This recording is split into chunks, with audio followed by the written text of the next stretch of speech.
Welcome to this lecture on Introduction to Estimator Development. We will consider the case where not all states are measured. We will propose an estimator. Recall the state feedback that we used earlier. U equals minus kx plus v. X is the state, u is the controller, v is offset. So here is an example which we saw already. Suppose that all states are not measured. Suppose only one measurement is made. How do we handle this? Okay. Suppose only x1 is measured in a two state system,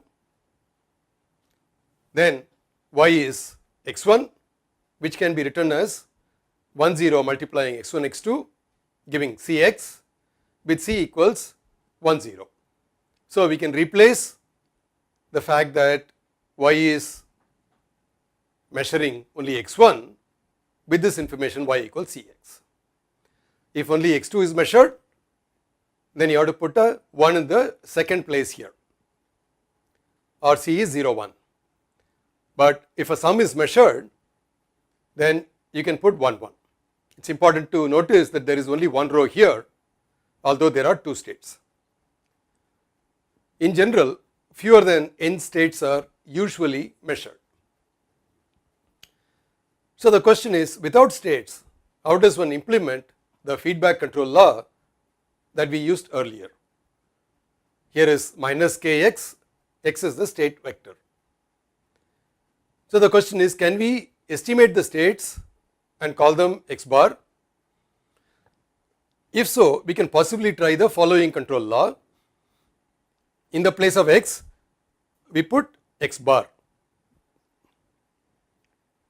Now I claim that not measuring all states in the state space equation is equivalent to not knowing the initial state vector x naught. How is that? Because if the initial state is known, then I can calculate x1 using this relation, and then x2 once again recursively, and so on. All future states can be calculated in this manner.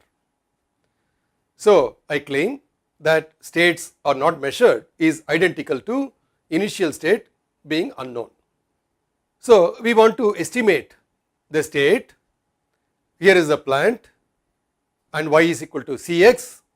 Y is the one actually measured. All the states are not measured. So we have to use this additional equation y equals cx. We have not used this equation while we were designing the state feedback control, but now we have to.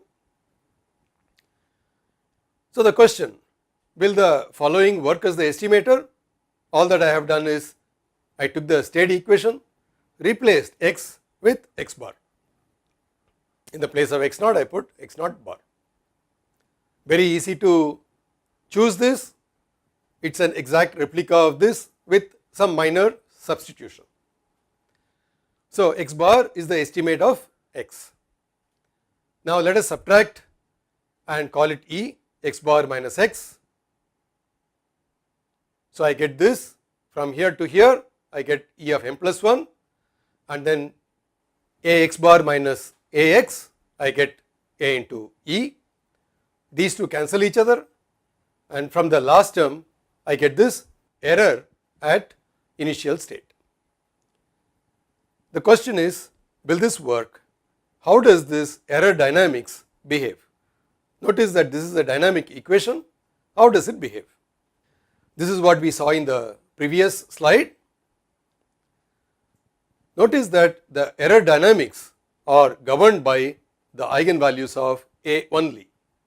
For example, if the eigenvalues of A are inside the unit circle, then E will go to 0. E is 0 because it is of the form x bar minus x, and both of them go to 0. For example, this goes to 0, this goes to 0 because the eigenvalues are inside the unit circle, and so the difference also goes to 0. Whereas if the eigenvalues are outside the unit circle, both of them will go to infinity, and so you get infinity minus infinity, which is also infinity, or it is difficult to predict what will happen. So it is unpredictable as k goes to infinity. We have no say at all in the way the error dynamics behaves. In fact, we would like E of m to behave in a nice way. For example, we want it to have a fast rise time, small overshoot, etc. So this error dynamics is not well behaved, we do not have any control on it. The estimator that we have proposed here does not work. So we say we cannot use this estimator. To conclude, we propose to estimate the states and to use them in feedback control. We proposed an estimator, but it does not work, unfortunately. A better estimator will be developed in the next lecture. With this, we have come to the end of this presentation. Thanks for joining. Goodbye.